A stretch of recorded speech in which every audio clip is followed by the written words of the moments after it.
Lumba. La promesse d'Adjo. Petit Maurice, le faroté à maison. Lumba, Lumba.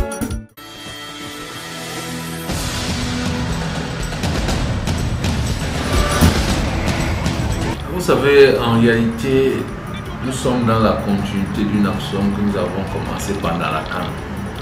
Vous êtes certainement sans ignorer que la ville de Tchad a été retenue dans le cadre du concept italien du Lion et que le maire que je suis a rencontré à propos le secrétaire général de l'Africa Foot dans le cadre des civilités. Nous avons échangé sur plusieurs axes concernant le développement du sport, notamment du football, dans la ville de Tchad. Et il est toujours bon de relever que tout cela s'est passé dans le cadre des bonnes relations entre l'Africa Foot et les CEC.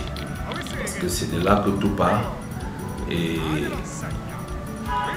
par la suite, après cette acceptation du concept annuel du Lion par la commune de Tchad, nous avons mis à l'époque à disposition de l'Africa Foot le Sénadiès, comme vous le savez. Tout s'est bien passé et c'est dans cette continuité que le président Samuel Eto'o a saisi le maire de Tchad dans l'optique d'avoir un espace pour construire un stade et mettre en branle sa politique de construction d'infrastructures dans notre pays. Et comme la ville de Tchad est une ville un peu avant-gardiste qui avait commencé à travailler dans le cadre de la mise en place d'un complexe sportif, vous comprenez donc qu'on avait commencé à sécuriser des espaces pour pouvoir être à même de le faire. Et l'offre du président Samuel Eto'o est arrivée à très bon escient. Et c'est pour cela que vous avez vu que nous avons répondu favorablement. C'est tout ce que le président attendait. Et le reste devra suivre normalement. Donc nous sommes dans des échanges pour le timing, pour certainement le type d'infrastructure, et vous serez informés au moment venu sur l'évolution de ce dossier qui a fait couler beaucoup d'encre, parce que c'est de tous les coins du monde entier que nous avons été appelés pour savoir si c'était vrai. Et notre correspondance était une réponse à ces préoccupations. Vous avez vu que nous avons été très précis en donnant les coordonnées géographiques de ce site. Et c'est dans cette même perspective d'être avant-gardiste que nous avons sécurisé ou alors lancé la sécurisation tout simplement d'un ensemble de types ou d'autres projets de cette envergure. Donc nous sommes assez confiants. Et nous avons d'ailleurs promis au missionnaire du président, qui est nommé Mabouan Kessak, que nous étions prêts à accompagner une autre initiative, il faut le dire, parce que le président Samuel Eto'o souhaite que le championnat ne se joue plus sur des aires de jeux non conventionnels. Et c'est dans cette perspective que le représentant du président a commencé à réfléchir sur l'engazonnement du Sénadiès. Nous lui avons dit que nous étions d'ailleurs sur le sujet encore une fois de plus. Parce que dès lors que nous nous sommes rendus compte qu'il y avait cette décision du président, bien que nous ayons travaillé pour aménager le stade du Sénadiès dans le sens demandé par l'Africa Foot, c'est-à-dire on a refait l'aire de jeu en remettant du sable, on a sécurisé, on a refait les toilettes. Nous étions dans une perspective de faire jouer l'aigle de Tchad à Tchad. Et quand le missionnaire a donc fait la suggestion, nous lui avons dit que nous sommes très prêts et que dans la même lignée que l'action que nous avons menée pour les stades de Lembe et de Japoma en donnant du compost, nous étions déjà prêts à donner également du compost pour l'engazonnement du stade du Sénadiès, et même de faire une contribution financière pour que cela soit. Parce que nous avons décidé au niveau de l'exécutif communal que nous allons accompagner notre club mythique en associant d'ailleurs les autres maires des autres arrondissements, parce que n'oublions jamais que quand on parle de l'aigle, c'est l'aigle de la Ménoire. Et les autres collègues mais n'ont pas trouvé de soucis jusqu'à maintenant. Ils attendent juste le timing pour pouvoir apporter leur contribution à la construction de l'édifice, comme nous le faisons déjà pour certains autres aspects dans le cadre du FICOMER.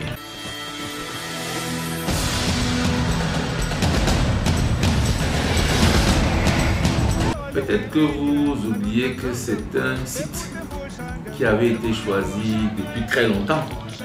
Et je me souviens d'ailleurs que dans la mandature précédente, nous avions même voté un budget pour élaborer la plateforme de ce site-là. Donc les populations étaient d'ailleurs en attente et se demandaient bien ce qui s'était passé en tout temps. Et historiquement parlant, j'ai même retrouvé des archives qui montrent que depuis très longtemps, ce site-là a toujours été retenu comme celui qui devait habiter ce stade. Donc nous sommes dans une continuité d'une action qui avait été déjà entamée. Et je peux vous dire que la question du site ne se pose même pas, parce que quand la lettre du président qui a fuité, il faut le dire, parce qu'elle a fuité, le maire ne l'avait même pas reçu officiellement, il savait bien qu'un courrier comme ça devait lui parvenir. Et des propositions venaient de tout le département de la Ménois pour dire les sites sont disponibles, que ce soit de Konzem, que ce soit de Fongo-Tongo. Tout le monde disait le site ne doit pas être un problème, monsieur le maire. Si vous avez une difficulté, saisissez-nous, nous allons vous en donner. Vous comprenez qu'il y a même une dispute sur l'offre d'un site pour ce stade. Ça montre tout l'intérêt que les populations ont à voir le département de la Ménois être doté d'un stade. Parce que comme nous le disons toujours, quand on parle de Tchang, ce n'est pas Tchang, mais on parle de Tchang comme le chef du département, comme le centre qui va pouvoir impulser le développement dans tout le département pour que ce département puisse rayonner sur le plan national et international.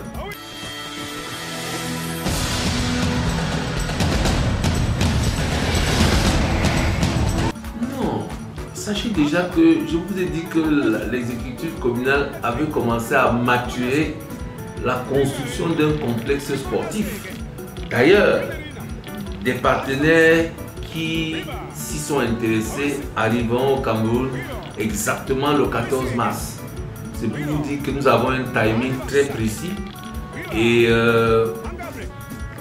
vous comprenez que le stade du Sénagès, c'est un stade qui appartient à la jeunesse et sport, il faut le dire. Et on avait besoin d'un stade municipal. Le site que vous évoquez, l'ancien stade municipal, ne cadre plus avec les ambitions de la ville et du département qui veulent voir la ville dotée d'un stade digne de ce nom. Vous savez que l'ancien stade municipal, sa tribune est pratiquement sur la route. Et puis on a un coup d'eau en contrebas. Ce n'est plus ça. On ne peut pas pouvoir le transformer en un stade aux normes de la CAF et de la FIFA parce que c'est de cela qu'il s'agit. C'est d'avoir un stade aux normes qui permettent justement aux jeunes de l'université, aux autres jeunes de notre cité capitale et du département tout court de bénéficier d'une infrastructure à même de leur permettre de pouvoir s'exprimer. Parce qu'il est très difficile de jouer dans des conditions inappropriées localement et d'aller maintenant jouer dans des stades qui ne correspondent en rien à ceux où vous entraînez. Vous comprenez que les performances vont être mitigées et c'est ce que nous voulions éviter en maturant, comme je le dis si bien, un projet de construction d'un complexe avec piste d'athlétisme, avec terrain de basket et de volley sur les côtés et un terrain d'entraînement. C'est ça le projet qui a été pratiquement achevé en termes de maturation. C'est l'arrivée de ces experts qui va finaliser la maturation de ce projet. Nous embrayons là, monsieur le maire, sur les caractéristiques du stade à construire. Oui, je suis en train de dire que c'est un stade qui sera aux normes. Un stade qui répondra aux exigences de la CAF et de la FIFA, mais un stade surtout qui permettra aussi aux athlètes de pouvoir s'exprimer. Parce que n'oubliez jamais que les pays comme les États-Unis ont tiré profit du fait que dans certaines villes, ce pays avait des universités et on sait que l'université généralement le creuset où on trouve les vedettes et les champions de demain. Et c'est dans cette perspective-là que nous nous inscrivons. Nous avons quand même près de 30 000 étudiants et il n'est pas normal qu'on ne dise pas que les meilleurs footballeurs, les meilleurs handballeurs, les meilleurs voleurs viennent de l'université de Tchang. C'est ce problème que nous voulons résoudre, un problème purement sportif. Et lorsqu'on sait aussi qu'en même temps, le sport contribue à la santé du citoyen, nous ne pouvons que nous réjouir d'avoir fait ce choix-là.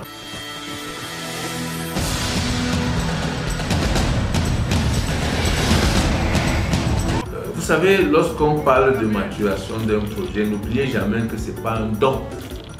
Il y a toujours un apport qui est fait. Et parlant de mairie, tout part de votre compte administratif. C'est cela qui vous donne la capacité à pouvoir vous endetter. Et quand nous savons que nous avons un compte administratif de 2020 depuis de 2 milliards, vous comprenez que nous sommes donc en capacité de pouvoir emprunter. Donc nous savons très bien que nous aurons un apport à faire. Et comme nous le faisons chaque fois, cet apport peut être en numéraire, cet apport peut être en nature, cet apport peut être simplement en savoir-faire.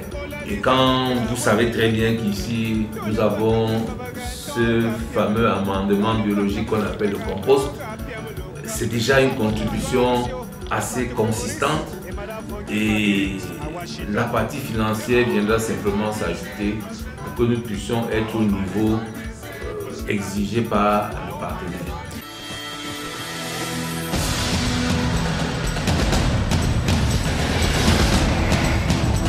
Ce que vous ne savez peut-être pas, c'est que la commune de Tchang dispose désormais d'une société communale de développement. Et c'est le tendon d'Achille de tous les projets qui vont s'exécuter au niveau de Tchang, que ce soit celui de la cité municipale ou bien d'autres. Vous comprenez donc que la question de maintenance, la question de pérennité des projets ne devra plus se poser dans la Ménois. Parce que ces sociétés communales, c'est la Ménois qui est concernée, ce n'est pas seulement l'arrondissement de Tchang. C'est un dispositif qui va permettre non seulement de capter les fonds d'investissement, mais de gérer des projets d'envergure. Et quand on sait qu'on est quand même avec un capital de 200 millions de francs au départ, vous comprenez très bien que c'est une chose très sérieuse. C'est une idée qui a été suffisamment maturée avec l'appui de l'université. Vous savez, l'université, on a la chance d'avoir une université qui a une faculté de sciences économiques et de gestion assez performante avec des hommes de terrain. Donc tout ça a été bien réfléchi dans le cadre de la convention de l'université municipale. Vous voyez qu'on a donc pas mal d'atouts qui nous permettent chaque fois d'atteindre les résultats escomptés.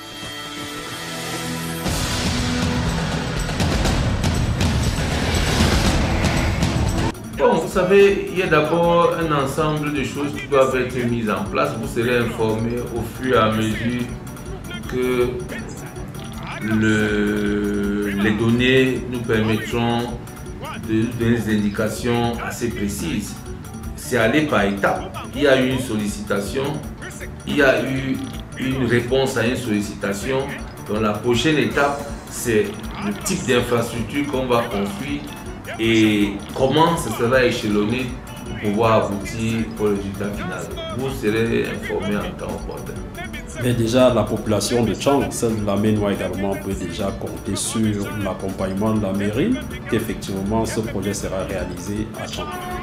Non, vous pouvez rester tranquille par rapport à ça. Nous vous avons dit, en fait, vous voyez, il y a deux initiatives qui viennent se rencontrer. Deux solides initiatives. lorsque les partenaires qui ont été contactés avant, avec lesquels on a travaillé avant que l'Africa Cup arrive, quand ils seront là, vous serez informés. Je vous ai dit, ils arrivent le 14 et vous verrez que les choses vont aller assez vite. Donc, après la mission qu'ils vont faire ici, c'est une mission qui se déroule du 14 au 18. Nous aurons des données assez significatives, on aura un timing assez clair sur la finalisation de la maturation et sur le démarrage des travaux après qu'un certain nombre de conditionnalités aient été respectées.